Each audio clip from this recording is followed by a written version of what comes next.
Kita bahas bersama Direktur Eksekutif Parameter Politik Indonesia, Mas Adi Praetno. Selamat sore, Mas Adi. Mas Adi. Selamat sore, Stefani. Ya, Mas Adi, kalau judul kami kan ramai-ramai daftar caleg pemilu 2024. Ada kepala daerah, ada menteri yang juga ramai-ramai untuk mendaftarkan diri sebagai bacalek. Menurut Anda, apa kepentingan politiknya sehingga partai politik ini menyodorkan kepala daerah atau kader yang sudah duduk di posisi menteri untuk akhirnya menjadi caleg? Ya, bagi saya sederhana, partai politik ini tentu ingin mendapatkan keuntungan insentif politik elektoral di Pileg. Bahwa mereka ini berlomba-lomba untuk meningkatkan.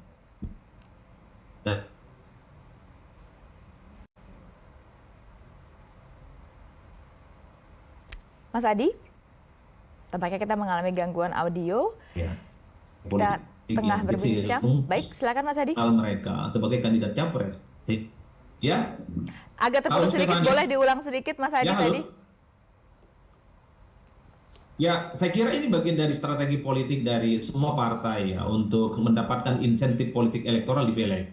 Bahkan di antara mereka itu berusaha untuk menjadi pemenang ya, karena dalam keserentakan pemilu tentu saja rumit bagi partai politik yang tidak berhasil mengusung kader internal mereka sebagai kandidat capres, sehingga kotel efek yang didapatkan itu dikhawatirkan tidak akan mendatangi mereka. Dalam konteks itulah kemudian nama-nama besar itu diusung ya oleh setiap partai. Pertama, mereka ingin meningkatkan suara Pileg mereka, syukur kalau mereka itu bisa memenangkan suara Pileg. Jadi tidak mengherankan partai-partai seperti PDIP, ya partai pemenang pemilu, Sona Laule misalnya, itu tetap diusung.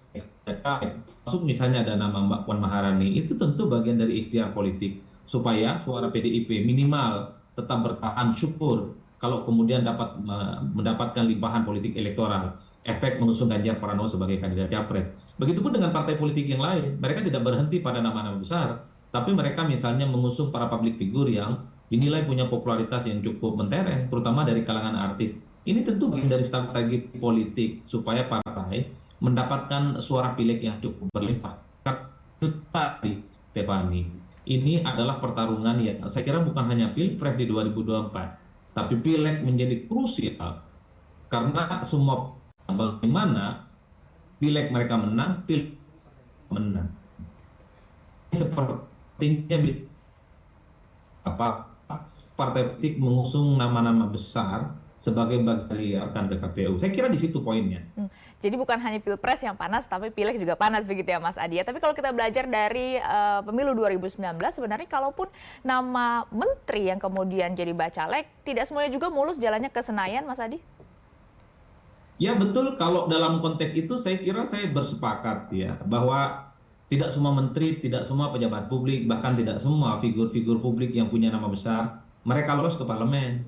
Di pemilu legislatif 2019 yang lalu, itu puluhan artis yang didaftarkan. Tapi yang lolos kan cuma hanya satu ataupun dua ya, dari kalangan artis yang lolos.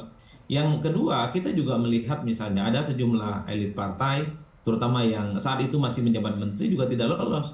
Salah satunya adalah, kalau tidak keliru adalah caleg dari PKB yang tidak lolos ya, Dapil Depok dan Dapil Bekasi. Saya agak lupa namanya. Tapi dia tidak lolos, dia adalah seorang menteri ya. Bahkan ada Pak Lukman Hakim Saifuddin ya, seorang politisi dari P3 saat itu juga adalah seorang menteri, juga tidak lolos. Nah ini menjelaskan bahwa sekalipun ada nama besar, dia adalah politisi lama, dia adalah petahana, itu tidak ada jaminan apapun untuk memenangkan pertarungan, Stefani.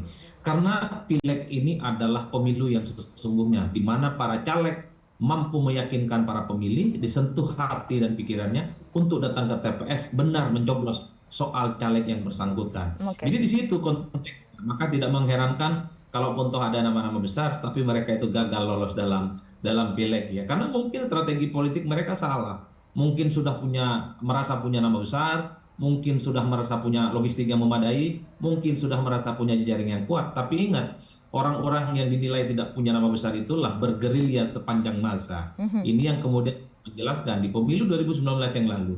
Banyak nama-nama yang tidak diprediksi, tapi mereka keluar sebagai pemenang. Mas Adi, kalau bicara menteri misalnya kan, beberapa menteri juga tadi ya sudah mendaftarkan diri sebagai bacalek. Menurut Anda bakal bagaimana pola kampanyenya? Karena kan masih sama-sama sebagai menteri dalam Kabinet Indonesia Maju. Bagaimana nanti mereka akhirnya untuk tidak saling klaim keberhasilan atau bahkan menegasikan program di mana masih sama-sama sebagai pembantu presiden?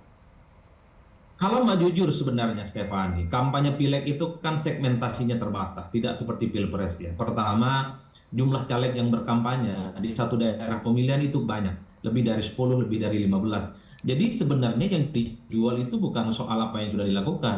Yang paling dijual itu bagaimana mereka dekat dengan rakyat. Mereka bisa berinteraksi secara langsung dengan rakyat. Mereka bisa berdialog dan mereka berkomunikasi. Bicara dari hati ke hati tentang apa yang dihadapi oleh rakyat.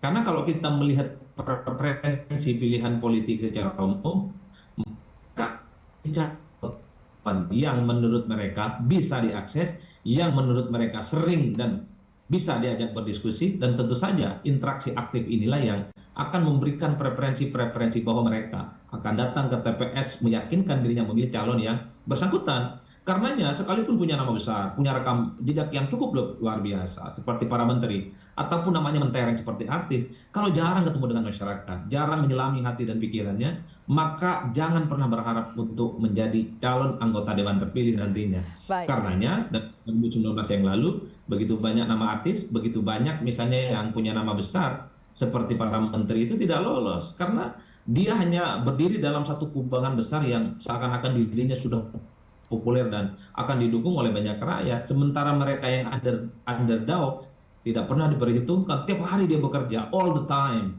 Dia door to door meyakinkan kepada rakyat bahwa dirinya lah yang pantas untuk menjadi anggota dewan yang wakili mereka nantinya untuk diperjuangkan aspirasinya. Baik. Saya kira di situ standing posisi saya. Karena pada akhirnya yang mementingkan kepentingan rakyat lah yang bisa memikat hati rakyat ya Mas Adi. Terima kasih Direktur Eksekutif Parameter Politik Indonesia Mas Adi Praetno sudah bergabung bersama Berita Satu Sore.